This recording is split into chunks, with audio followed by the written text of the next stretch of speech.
Thierry Luron à partir du 29 octobre au Palais des Congrès. Cette fois-ci, Thierry, j'ai l'impression que même les affiches ont changé. La dernière fois, et jusqu'en mai 86, c'était François Mitterrand avec son chapeau, son manteau et une rose qui fanait à la main. Toujours ça. Oui, mais derrière, et le Thierry que l'on voit n'imite plus personne.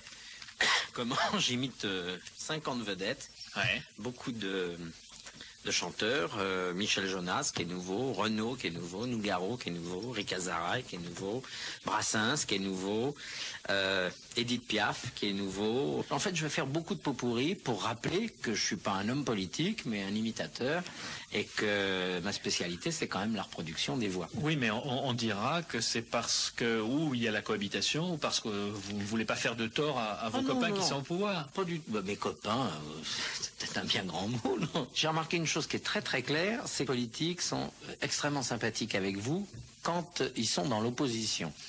Et quand ils reprennent le pouvoir, ils le sont moins.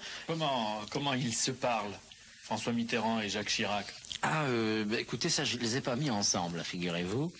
Mais ils sont séparés sur la scène. Enfin, en tout cas, cette cohabitation, moi, je ne l'ai pas souhaitée. Hein, je la subis. J'aurais préféré qu'on l'appelât coexistence, même si elle n'est pas toujours très pacifique. C'est d'ailleurs curieux, puisque je suis le seul Français que les ordonnances rendent malade. Mais disons que j'ai le sentiment, et les Français le ressentent comme ça, que Jacques Chirac et moi, on est comme cul et chemise, et l'histoire dira vraisemblablement lequel des deux aura fait la liquette. Et Jacques Chirac, qu'est-ce qu'il lui répond? Même s'il ne lui parle pas. Pour ma part, je lis les déclarations alambiquées du président Mitterrand. Pour ma part, je suis d'ailleurs persuadé qu'il va se représenter, mais moi aussi, il y aura, à mon avis, un trop-plein de candidatures. Ce ne sont pas les voix qui vont manquer. Et je redoute vraisemblablement que l'allié objectif des socialistes et de M. Mitterrand à leur tête, Jean-Marie Le Pen, ne demande à voter François Mitterrand au second tour des présidentielles de 88. Pour Raymond Barre, vous aviez eu presque anticipé. Alors là, Jean-Pierre Elkabbach, je ris. Je ne dirai rien.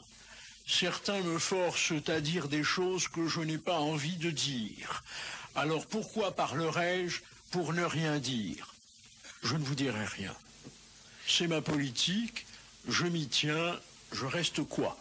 Vous l'avez éliminé de votre spectacle. Pas du tout. Non. Non, j'ai tout un monologue justement pendant 5-6 minutes où je parle pour ne rien dire. Alors Thierry Luron, ce qu'on a entendu déjà de vous disparaît dans le prochain spectacle. Tout est nouveau. Il n'y a pas une ligne de l'ancien spectacle.